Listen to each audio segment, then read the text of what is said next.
this is about conditioning. I'm not going to go into this a lot, but I'm going to just explain this to you real quick that uh, this is psychology 101. And this is reinforcing association and how our brain works by association. Uh, Pavlov's conditioning was when they had a dog and they had a bell and they had a piece of meat or some food, right? And they what they did is they paired. So they called the meat the unconditioned stimulus for the food for the dog, because the dog didn't have to be conditioned to know, like, oh my gosh, I want some food, to get excited about that. He didn't have to be trained or programmed for that. That just automatically happened. But what they would do is they would pair that with another, what they call a conditioned stimulus, which in this case it was a bell. And the goal was to see if the bell, after a while, when they pair the bell with the food for the dog, if after a while, even without showing the dog the food, they could just ring the bell and the dog would get excited. And that's what's called conditioning and programming. And that's the same way it works in our brain. They did this experiment with it's called the Albert's experiment, with a little boy who was a little kid under two, who they had a white mouse, and they put the white mouse. Initially, the kid was not afraid of the white mouse, but then they started showing the kid the white mouse and making a really loud sound at the same time. What do you think happened? The kid then, after a while, you didn't have to ring the bell, or you didn't have to make this, you didn't have to make the sound. You would just see the mouse, the white mouse, and become afraid. That same thing happens. Now, it also happens in positive ways. This is not just all negative. We have positive triggers too, right? There's positive triggers. How many of you like smelled something and it reminded you, or heard a song, it reminded you of a positive memory, right? Or so we have positive triggers as well. And we can use that and intentionally create positive triggers. All right, we're going to go into some practice stuff. Now, here's the thing. Um, in regards to in regards to retraining and rewiring our brain, right? Rewiring. One of the things that really helps, that really helps our brain, is our breathing.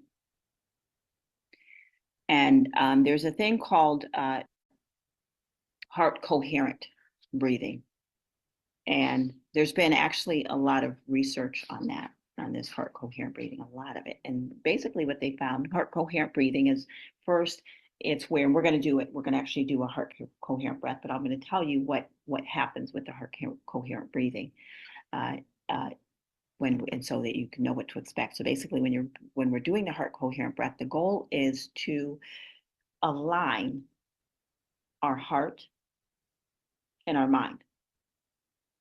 A lot of times we can be living, and our heart and our brain, our mind can be disconnected. Anybody experience that, or knows, like, okay, I know my mind believes that, but my heart, I just I'm just, it's not in my heart. I'm not believing it. I know that I'm loved, or I know that God loves me, but it's not, whatever it is. And so there can be a disconnect. What they found, though, with heart coherent breath work is that it really helps to reduce stress. Number one, it helps to reduce stress. Uh, it promotes relaxation, which you're going to experience as we do it. It also improves emotional well-being, because this actually retrains that amygdala. This helps to retrain the amygdala to respond instead of to just react. So it helps to retrain the amygdala. It regulates emotions. It increases positive feelings. And it actually decreases anxiety and depression. Again, this is doing this intentionally and regularly. It increases mental clarity and focus. It helps with cognitive functioning. It also enhances physical health. They found that this actually even helps our physical health. It leads to lower blood pressure, improved heart rate, heart health, and just better overall physical well-being. This is also, this is for me. I'm saying this. I have the verdict's out yet as far as on the research. Okay. I think there is some research, anecdotal things where people have come together in groups, and they've come together in groups and done this, and kind of like